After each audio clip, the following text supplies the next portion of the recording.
Good afternoon, guys, and I just kind of wanted to run through some things that I made so far this past week for the market and also for some custom orders. So the first biggest custom order that I had was another raw wave plushie, so I got this one done.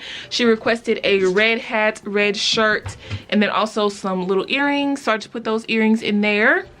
This one also plays the music on the microphone. I'm not going to push that because obviously the music is going to get copyrighted. But yeah, this is the raw wave doll. It's completely done by me. The pattern of the doll body is no longer available. I checked on Etsy because someone asked about the pattern for the doll body a while ago, and I was trying to find the exact pattern. I was like, why can't I find it? It's because the seller closed their shop. So unfortunately I don't have this doll body anymore, but there's plenty of other doll bodies that you can get like on YouTube for free or on Etsy like for paid patterns. But yeah, this one turned out super cute. I love the red.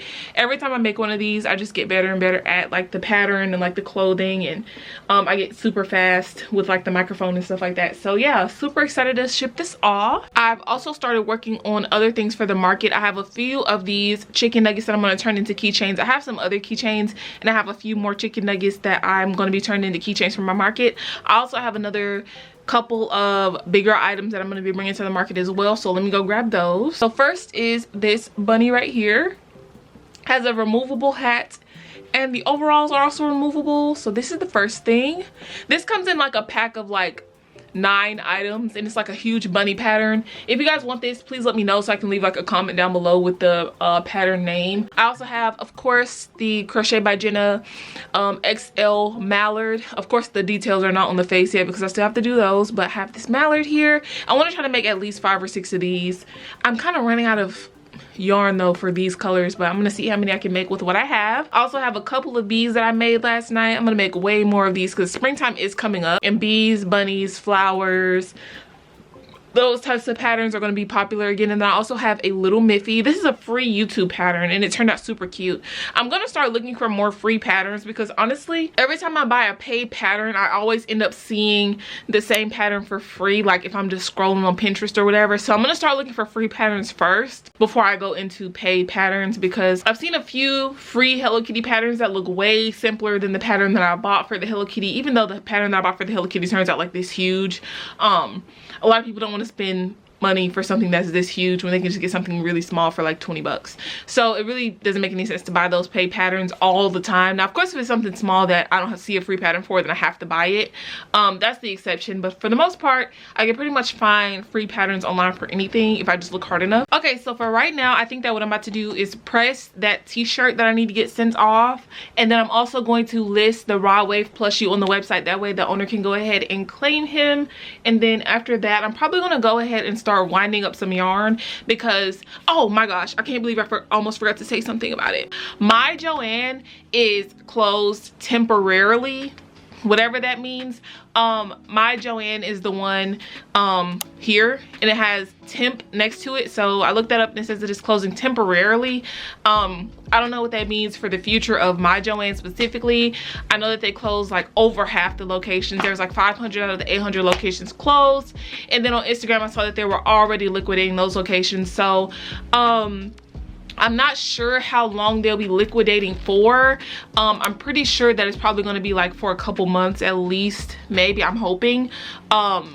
That way people can go ahead and, you know, get their stuff together to buy up what they needed. Especially the people that buy fabric. Like yarn people, like we can pretty much just buy stuff online. Like if we've already like bought from like Parfait or Hobby Yarns. Is it Hobby or Hobby? If we've already bought from those places, then we are pretty much fine. Like, and then we can watch YouTubers. I know that there's a lot of other YouTubers that have their own yarn brands. I know Cass Creates Crochet has her own yarn. Shout out to her. I follow her on Instagram. I know Crochet Me Zaddy has his own yarn brand that we can support, so we can start supporting these small businesses to buy their yarn, or we could just buy like online. No, Just a Couture has really good velvet yarn. So I'm not really sure what we're gonna do about that, but I'm more so concerned about brands that are Joann centered, like the plush yarns that I buy that are pretty much Joann only, that I'm not really sure if those brands are going to be out, or like are they just going to be sold online only. I'm not really sure. So yeah, I guess we'll just have to see what goes on with my Joann. I might try to drive out there sometime next week and then put it in the Friday video, what I find. If my Joann is even open. I don't know when it's going to be temporarily closed. Yeah, so that's the update on Joann's, my Joann specifically. I know that there's a lot of locations in California that have closed. California had like a whole page of locations that closed, and in my head I was like, why was there that many locations in California anyway? I know that they closed a lot of locations that were in small areas, and I feel bad for those people because a lot of people that live in small areas oftentimes don't have the resources to get to those bigger areas to shop in those places. And I know that my Joann is like 30 minutes from me, and that's already hard enough to get to, because especially when there's like a Michael's 10 minutes away. So yeah, that's enough yapping. I've been yapping for 5 minutes and 20 seconds now. Let me go ahead and press this t-shirt and get a move on all of these customs that I have to do.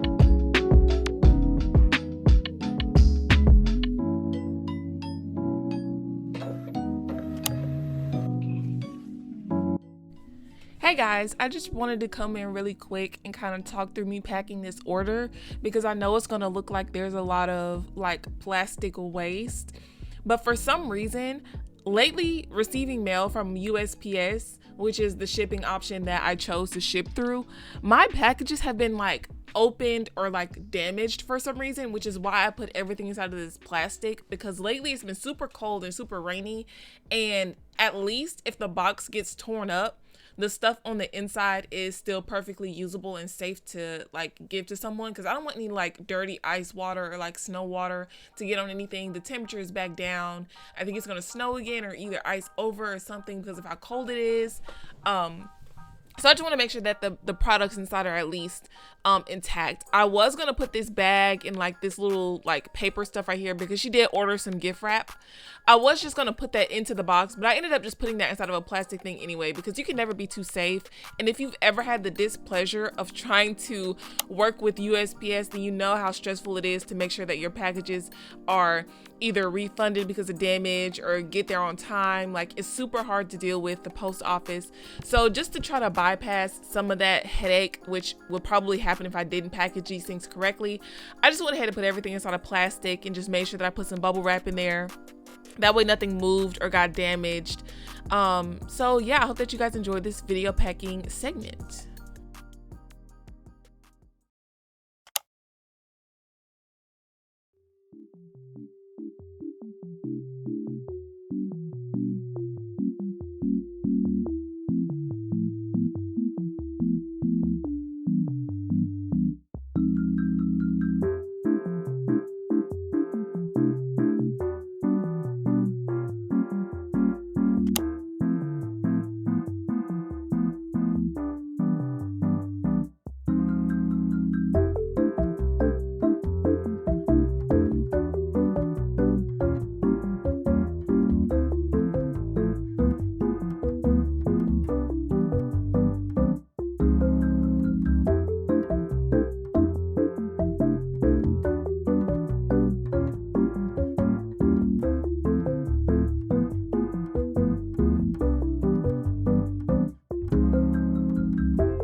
I have slowly been turning all of my like half-used yarn balls into these cakes, and I'm so happy with how they're stacking that I kind of want to do all of my yarn that's open in my closet into a cake.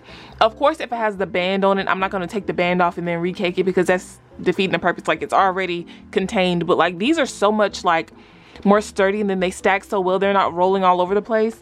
And I really want to do this with the rest of my yarn. Like, look how nice these look. But yeah, I really want to do this with all of my other cakes. So I think in Friday's video I'm going to be doing more caking of these, and then also working on another custom order. Actually, I have 3 custom orders to work on in the next video. So yeah, if you guys are interested to see what customs I have, and also interested to see me caking these things and other behind the scenes small business content, please be sure to subscribe down below and also like the video. Also leave a comment down below giving me any video ideas that you might want to see, any questions. If you guys want to know any patterns that I used, please leave a comment down below. And until next time, I'll see you guys Friday. Bye guys.